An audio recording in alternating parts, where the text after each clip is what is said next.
We think women need to talk more openly about money because money really matters. It shouldn't be embarrassing or confusing. Join the conversation. We'll be discussing a whole range of topics which will help you get comfortable with your finances. Money Matters. Brought to you by AJ Bell. Hello and welcome to the Money Matters podcast. I'm Laura Suter and this episode is your cut out and keep or download and keep guide to buying a house. Joining me is Danny Hewson. Yes, Laura, we've got a couple of brilliant women joining us to talk through the ins and outs of every stage of either getting on or stepping up the house buying ladder. We've got tips to position yourself as the perfect buyer, the lowdown on all those tricky terms, and how much everything's going to cost. And while this is aimed at first-time buyers, actually a lot of the information is going to be relevant to those people who might be thinking about making that next move. If you're anything like me, you've forgotten that entire house buying and mortgage getting process since you last moved. But also we've got some updates on what interest rate rises might mean for you and changes to affordability criteria on mortgages and how that might impact you. Is it like childbirth, Laura? You forget because it was such an experience. I think actually that's quite the dilemma. What was worse, the whole process of moving house, which for us was just so drawn out, or childbirth? I don't think I could actually pick. Well, I know some people that actually moved literally as they were about to give birth or just after, and I don't understand that at all. Now, this episode is not about getting your finances in the right place to buy. If that's you and you haven't yet listened to our last pod, which was all about saving for a deposit, where have you been? Do check it out wherever you listen to your podcasts. So let's start on that house buying journey. It's daunting and it's exciting and it's also quite baffling with a lot of jargon, a lot of things that you need to learn about for the first time. I know that when I came to buy my first home, it involved a lot of research around all the different terms, what different things meant, how you actually went about that process and the order that you had to go in. And I think it can feel quite overwhelming, particularly if people don't have kind of parents or family around them to help guide them through that process.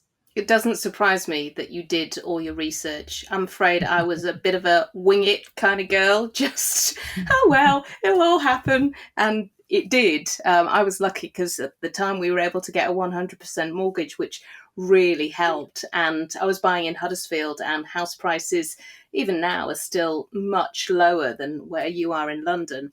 But the housing market has changed, even here in Huddersfield, because people have been moving. And since lockdown ended, they've really been red hot, and people have been rethinking the kind of things that they want from a house, where they want to live, what they need from their home. You know, home offices and outdoor space really became important for a lot of people.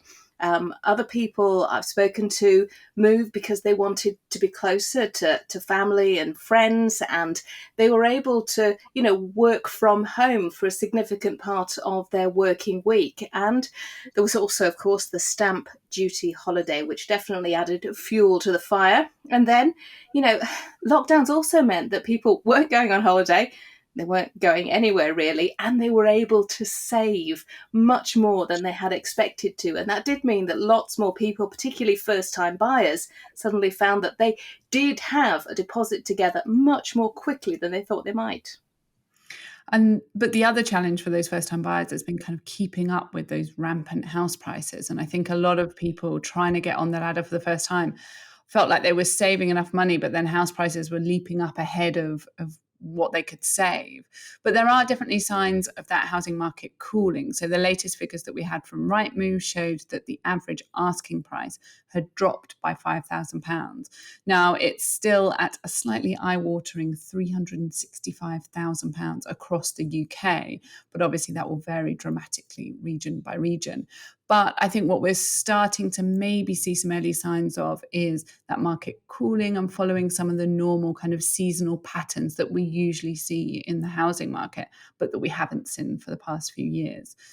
And one of the drivers for the housing market maybe slowing or cooling a little bit is Bank of England interest rate rises. So that's pushing up mortgage rates, which obviously have record low mortgage rates have fueled the housing boom because people could borrow so cheaply and get on that housing ladder.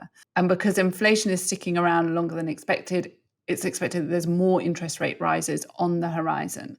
But we've been chatting to Gemma Bennett, who's a mortgage broker at Mortgage Mum, about all things mortgages, breaking down a lot of that jargon, but also how those interest rate rises might impact affordability. But before that, I've been talking to Emma Kingham from the estate agent Knight Frank. She is head of sales in Harrogate. She's got some great tips about choosing your perfect property, putting yourself in the best position to buy, and why it's important to act fast if you don't want to be disappointed. Emma, thanks so much for joining us. A lot of people listening to this podcast today will be embarking upon buying a house for the very first time, going and looking around for the very first time. What advice can you give a first-time buyer? What are you always surprised that they don't know? So a lot of first-time buyers think that the house is just the price that it's listed at. And it's as easy as that. But actually, the advice we'd give is think about some of those associated costs.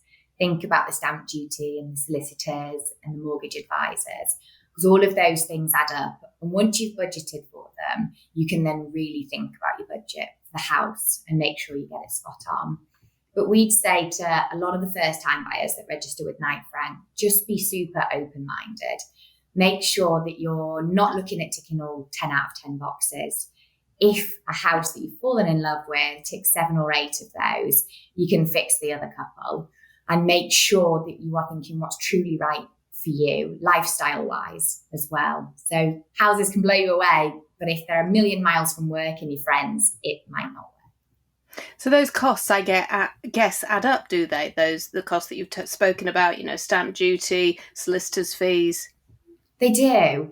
And a lot of the time, people don't think about it because it's not there to really think about. But when you break them down, now the stamp duty holiday's over, they can be quite big costs.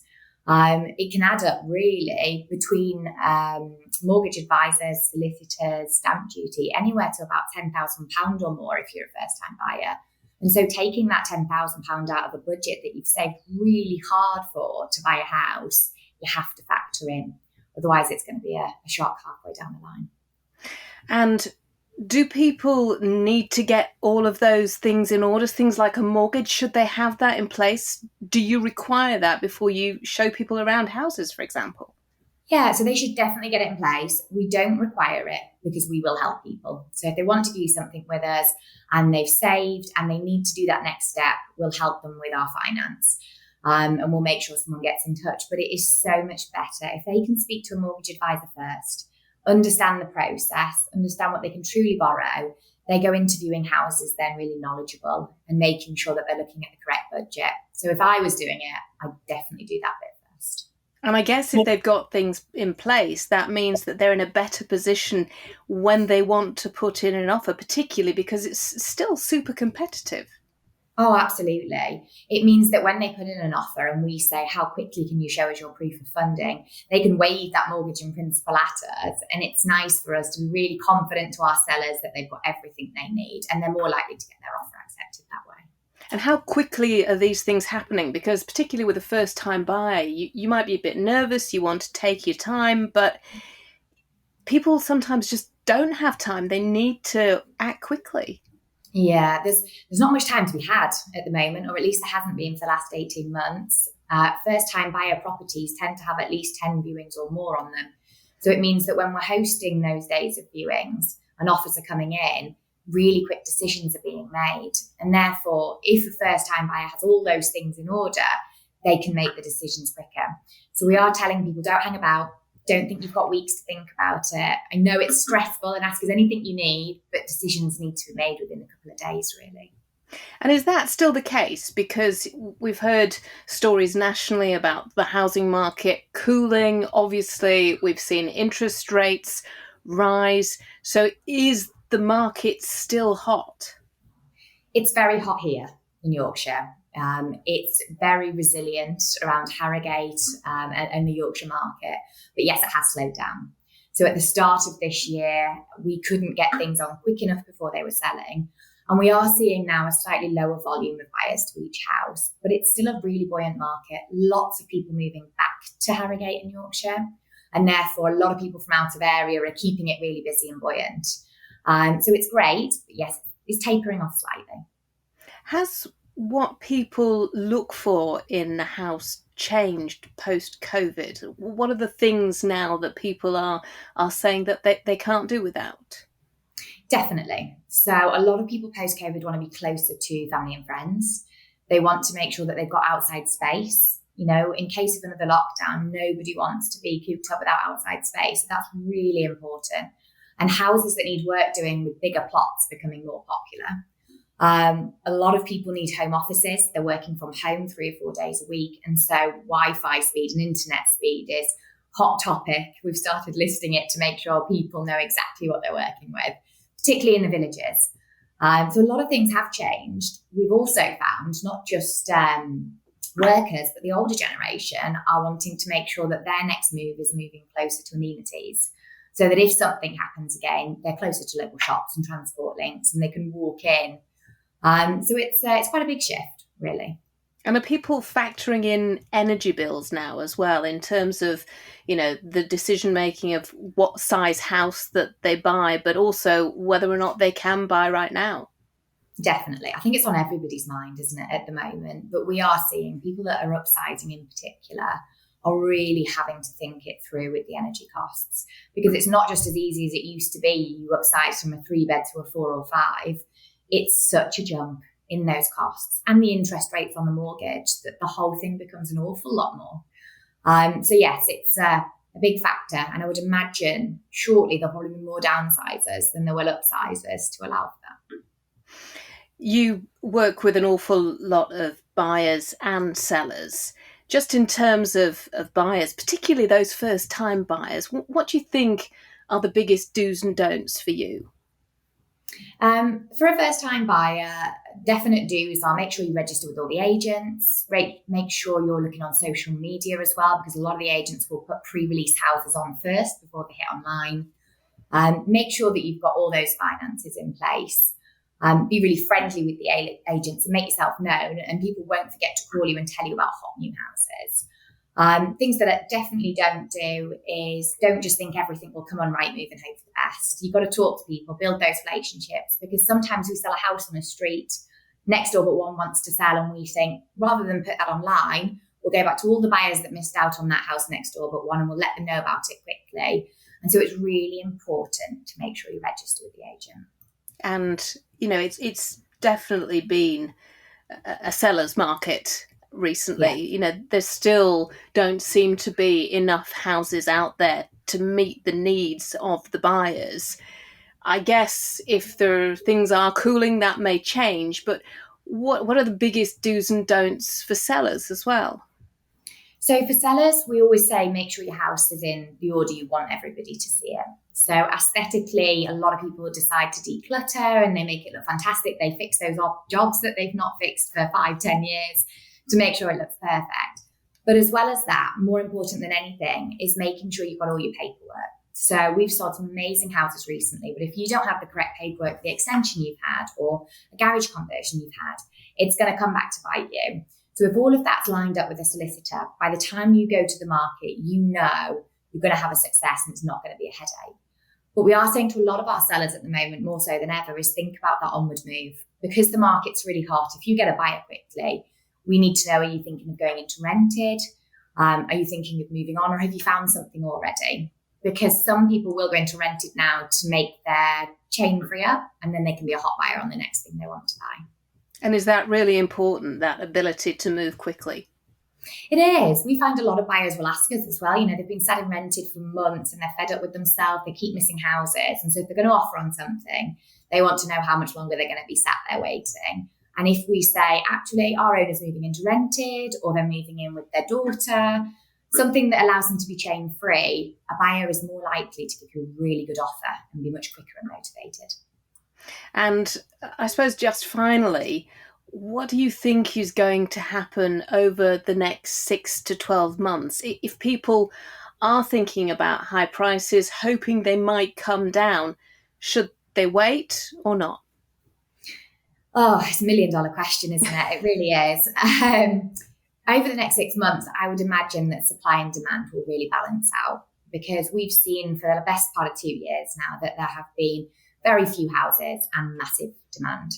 Whereas because of the interest rates, because of the cost of living crisis, I think we'll see a lot more people putting the houses on the market, maybe to free up the money, look at downsizing. But actually, there might not be as many buyers. You know, a lot of people are going to do work to their own house rather than spend the money on moving or worry about higher bills. So I think it will slow down. We are so resilient in this lovely golden triangle bubble in Harrogate of Yorkshire that hopefully it won't dip too much. But I would imagine that it can't continue as it has. So it will be slightly tougher, but it means us agents have to work even harder. Emma, it's been lovely to talk to you. Thank you so much for your time. Lovely. Bye.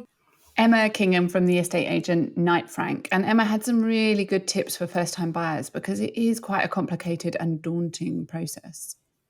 It most certainly is. And one of the costs which Emma flagged up, those hidden costs that, I don't think anybody really expects if you've never bought a house before.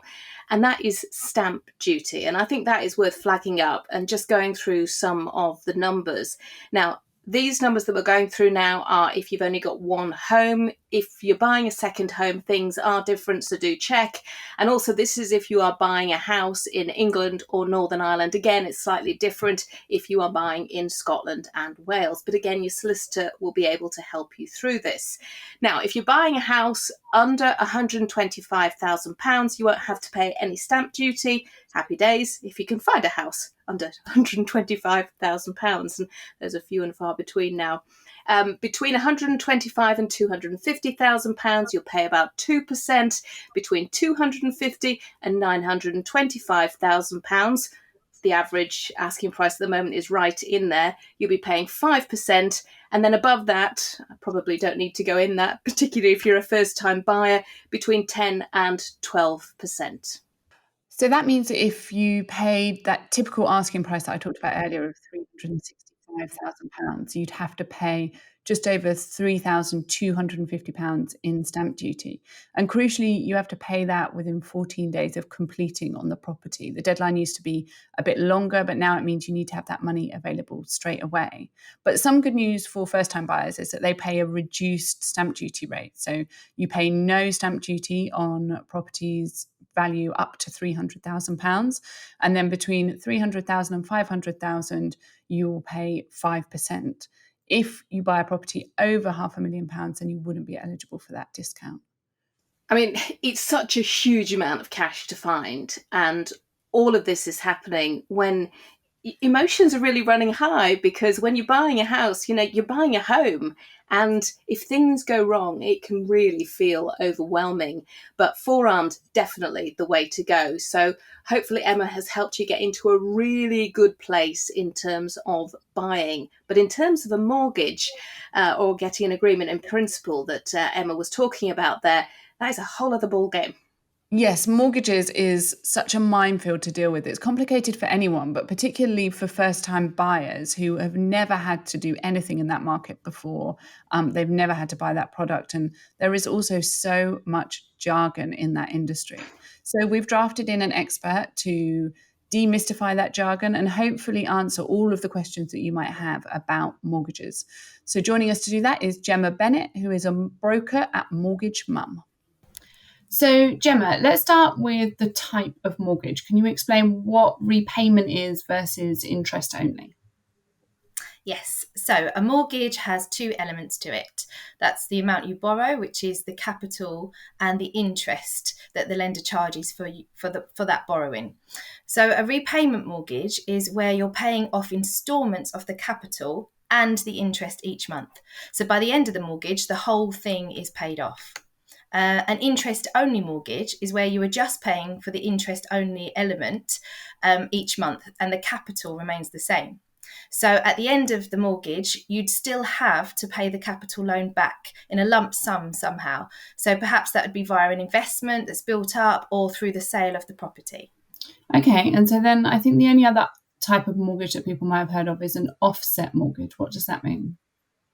Okay, so an offset mortgage is where the mortgage is linked to an offset savings account, and the lender uses the amount in the savings to offset the interest that you pay on the mortgage loan, which sounds really confusing even when I've said it like that. So it can be a bit confusing. So here's an example.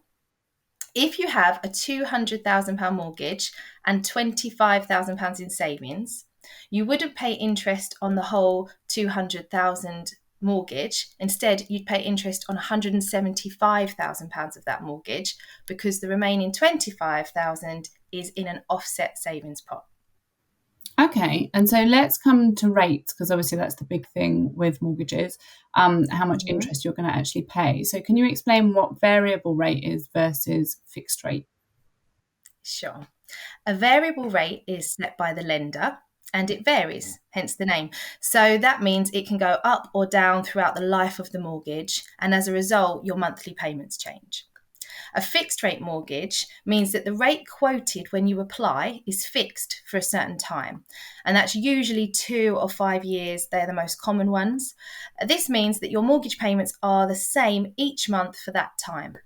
You'll benefit from 0 increases in payments over that fixed period, but you won't benefit from any reductions in interest in that fixed period. However, many people like the fixed rate options as they are easier to budget for each month because you know your payments will be the same, there'll be no fluctuations. So that remain the most popular choices, particularly with first-time buyers. And then where does a tracker fit into that? That's a type of variable rate, isn't it? That's right. A tracker varies the same as a variable rate does, but rather than being set by the lender as such, it actually follows the Bank of England's base rate plus whatever the lender has added. So, for example, the tracker might be 1% over the base rate. So if the base rate was 0.5%, which we have seen, the tracker is then 1.5%. If the base rate is 1.75%, which it is today, the tracker in this example would be 2.75%. So a tracker again means your monthly payments can go up or down. Okay, perfect. Now, if we think of some of the things that first-time buyers might be asked for when they're going about house hunting and getting a mortgage, they might be asked by an estate agent for an agreement in principle before they've even put in an offer on a house. What does that mean? So a decision in principle or an agreement in principle, they are the same thing, is very important to get before you make an offer on a property or even before you start your search. Before you start your search so that you can be certain of what the level of borrowing you can actually get, because sometimes you think you can get to a certain level and you might find that it's less than that or it's more than that. Estate agents like to see it because it makes them feel that your offer has some weight behind it and has actually been verified. So a decision in principle is not a mortgage offer from the lender, but it's an agreement that they have looked at your needs and circumstances. And in principle, subject to the property that you find and further underwriting of the documents, the case checks out for them and they're happy to lend. It's the most certain you can be prior to a full application. And once the offer is agreed on a property, that's when you'll move to full application and await an official offer decision. Okay, so it's kind of like an agreement that you can borrow a certain amount of money, but it really depends on the property if you can actually borrow that amount. Yeah. It means they've looked at you and your circumstances and they're happy with that. But yes, it does depend on the property. And so then what about loan to value? We hear this term used a lot when it comes to mortgages and also when it comes to mortgage rates, with different rates applying to different loan to value. So what does loan to value mean? Yeah, so the higher rates are put on the higher loan to values and lower rates are put on lower loan to values because it depends on the risk of the lender. But let me just explain loan to value a bit more. It describes the percentage of the property that is mortgaged compared to the part that isn't. The part that isn't, we often refer to as equity, and that's the part that you own. So if you're putting in a 10% deposit, the loan to value is 90% because 90% of the property is mortgaged and 10% is owned by you. What's actually interesting here is it can change over time as the property price increases and the mortgage capital is being paid off. So, for example, you might find that you started your mortgage life with a 90% loan to value. And then, for example, in 5 years, you've paid off some of that capital, and let's assume the property has actually increased in value. You might then find that you now have an 80% loan to value, which means that the mortgage makes up 80% of the value and 20% of it is owned by you. And that is now your deposit. So a lot of that plays into how much you can save for a deposit versus how much you can afford in a mortgage. Obviously, if your mortgage amount is higher, it's going to cost you more each month, which kind of takes us neatly on to affordability, which is a phrase that's bandied around a lot when you're applying for mortgages. What do people need to think about in terms of how much they can borrow, how much they can afford to pay back each month when it comes to picking their mortgage? So it's really important to do an honest budget plan to work out what you can actually afford to pay on your mortgage each month. There's things to consider like essential costs of living, such as food and energy, travel to work, and committed expenditure like loans or credit cards. But it's also worth thinking about your lifestyle choices and what you need available for things like memberships or recreation activities or savings. So once you know what's left after you've paid for those things, allowing some wiggle room for any insurances or rainy days, then you'll know what's the comfortable amount that you can spend on your mortgage. And this will play a part in what you borrow, depending on the term, which I think we need to discuss as well, because that plays a very important role in your affordability monthly. Lenders have their own affordability checks and calculators, but because it's your life and your choice, you must ensure that you've done your own budget as well, because the last thing you want to do is not afford your mortgage, over borrow. Very, very stressful and affects your future if you ever defaulted on a mortgage payment. So even if you have to borrow less and make it much more affordable, it's a more powerful place to be than getting yourself in a place where you've overstretched yourself and you're not managing to cope with the cost. And I think that's a really important point, because I think a lot of people, when applying for a mortgage, just think, what's the maximum amount I can borrow? And okay, I'm going to put that together with the deposit I've got and go out and buy a place. But you make a really good point there that people need to actually think about how much that's going to cost them each month and whether they can actually afford it. But you talked about term there, so let's delve into that. So can you explain what a mortgage term is and how it can impact that affordability in your monthly costs? Yes. So the term of a mortgage is the life of a mortgage. And in most cases, it goes to retirement age. So it can be further in certain circumstances, but we're going to sort of stick with that for now. The actual term of a mortgage would be how many years are left from your age now until you retire. So say you're 30 now and you're planning to retire at 68, you can stretch your term to 38 years. The longer the term, the lower the monthly payments because the loan is stretched out. However, it is not always a great idea just to stretch it as far as you can for the sake of it. If you can afford to pay the monthly payments on a shorter term, you actually do save in the long run on interest. So we think it's important to find what I call a sweet spot regarding your monthly affordability, where the term is as short as possible while the monthly payments remain easily manageable for your budget. So there's lots of cross-checking to do to kind of really find that place where you think this is exactly what I can pay and I'm willing to pay on a mortgage whilst being able to live in a way that I want to live. So first-time buyers at the moment, when they're coming to get their mortgage, there's been lots of news about interest rates rising in the news at the moment. What do they need to think about and bear that in mind? Well, the good news for first-time buyers is it's actually affecting them a lot less than it's affecting people that are remortgaging, because they don't know any different. So those people that have been on what we call COVID rates, where things were very, very low, are really feeling the effects now that they've risen. However, first-time buyers wouldn't know the difference really in their monthly affordability. The main thing is behind the scenes. There's been stress tests for a number of years where what has been deemed affordable, they've always been tested against it going up by another 3%.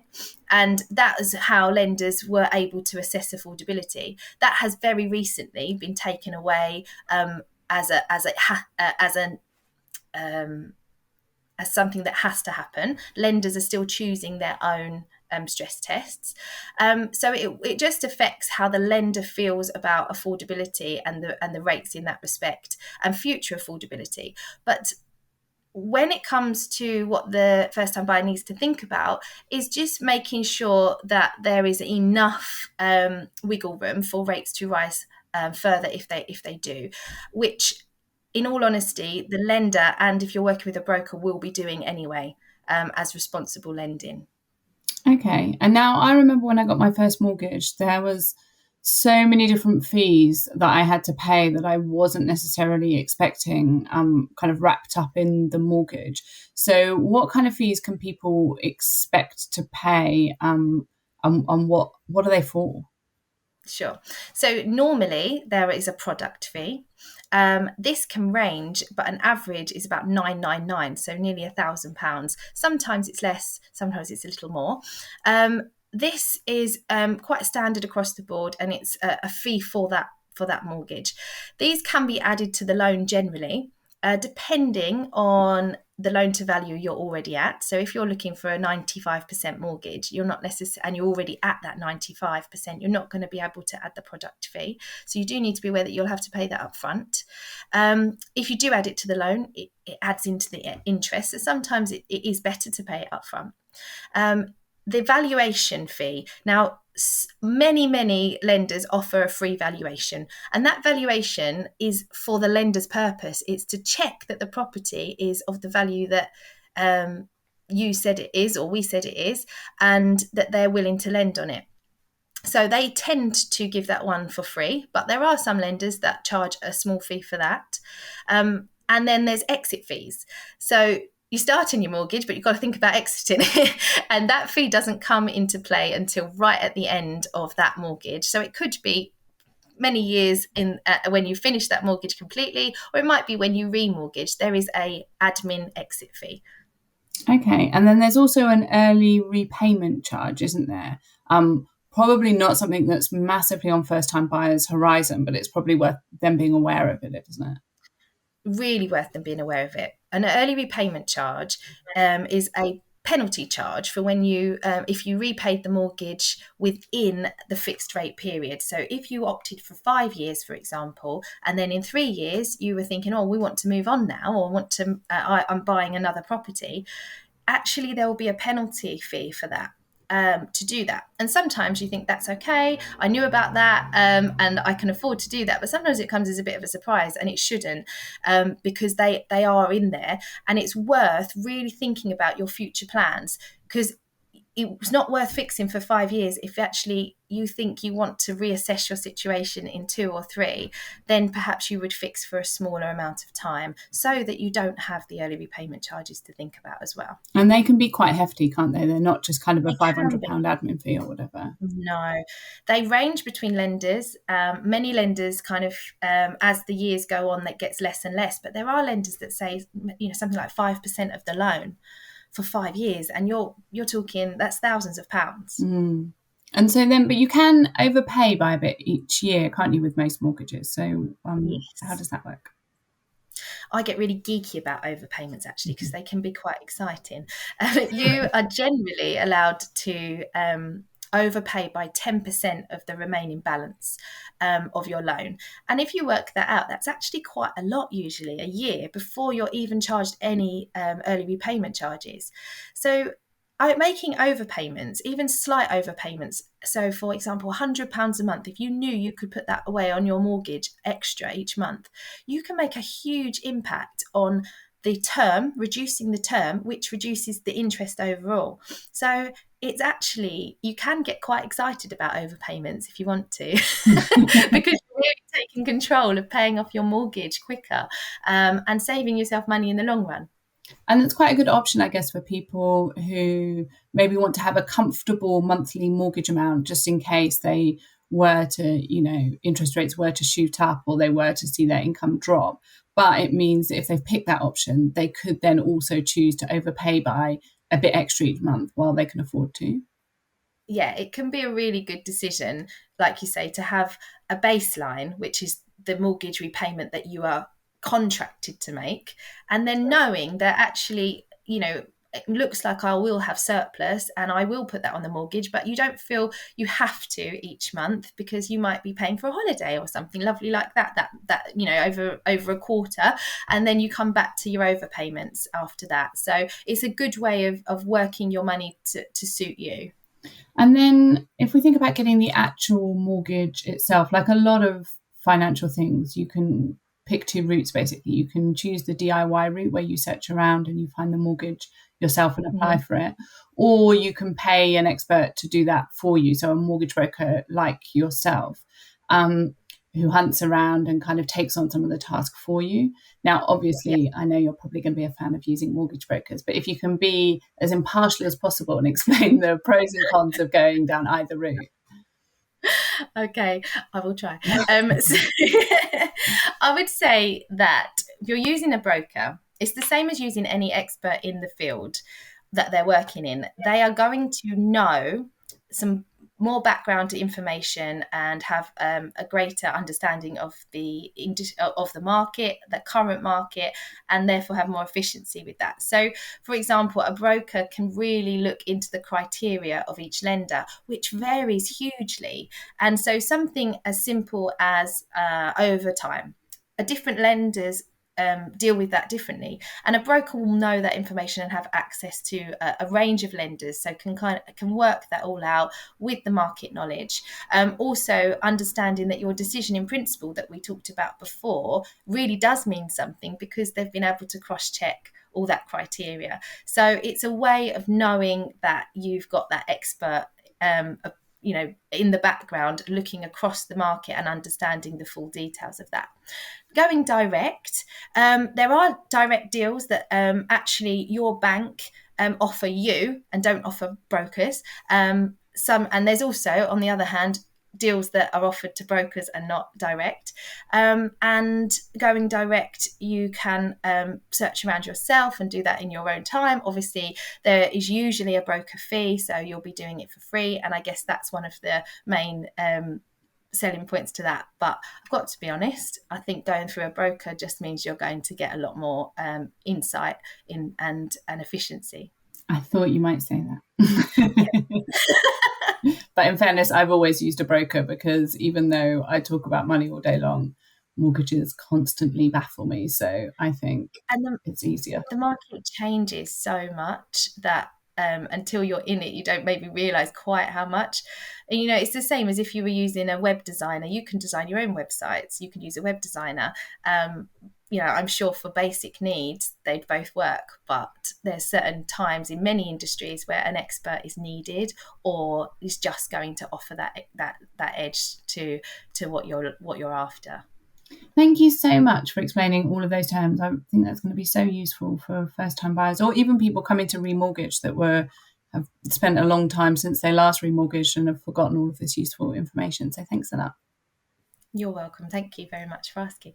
Gemma Bennett from Mortgage Mum, and what she said about the benefits of using a broker, I did it the first time when I first got a mortgage for exactly the reasons that you would assume. Is because it is so complicated and you've never done it before and you just need a bit of help. But since then, because I've been remortgaging, I have just done it myself, because it's been fairly straightforward. But I think if I moved, it would be different, because brokers can really help you smooth out the edges. And if you're maybe in a slightly unique position, maybe you're not in full-time employment, you're self-employed, you're on a 0 hours contract, then getting a mortgage can be slightly more complicated. And in that case, they've got so much knowledge right at the tips of their fingers. And I think Gemma made a really good point there about the fact that mortgage brokers know the criteria from different lenders so well. And so I found that when I was buying my first property, we'd lived abroad, which some mortgage providers don't like. So we used a broker, and they were able to find this very small mortgage provider who was happy to give us a mortgage, which is something that I wouldn't necessarily have known about beforehand if I'd done it myself. And the mortgage landscape is changing as well. Just this morning, we're recording this on Tuesday, the 16th of August. There were headlines about some specialist brokers offering 50-year term mortgages. So that could really change the whole game. So do just make sure that if you're unsure, you do get advice. A broker can be really helpful. So that's everything for this episode of Money Matters. If you haven't checked out our previous episodes, then please do. We cover all manner of money topics to help you make the most of what you've got. Our next episode is going to be discussing the rather topical issue of the menopause. Lots of workplaces at the moment putting in new measures to help women stay in employment, because dealing with the menopause can really undermine your confidence. Maybe you might think about reducing your hours or changing jobs. I can tell you from personal experience, it really does mess with you. And until then, do check out our articles hub on the Money Matters homepage. Just search for AJ Bell Money Matters. There's loads of different articles on there with more kind of in-depth deep dives into different topics. Everything from that house buying process and how to save for it, but also lots of different topics to do with parenting, child benefit, and all manner of different items. We also love to get your feedback, so do post where you listen to your pod or get in touch via social media at AJ Bell Money Matters on Instagram, or you can email us moneymatters@ajbell.co.uk. And if you want to find out any more information about our guests today or follow them on social media, you can do that. Gemma is on Instagram at mortgagemum, and Emma is also on Instagram at Emma_KnightFrank. Thanks for listening. Thanks. Bye. Before you go, please remember this podcast is for educational purposes, and the views expressed don't necessarily reflect those of AJ Bell. The podcast isn't telling you whether certain investments are suitable or not. And don't forget that the value of investments can change, and you can lose money as well as make it. It's also important to remember that tax rules apply, and that the way an investment performed in the past may not be the same as how it behaves in the future. If you want help, go see a qualified financial advisor.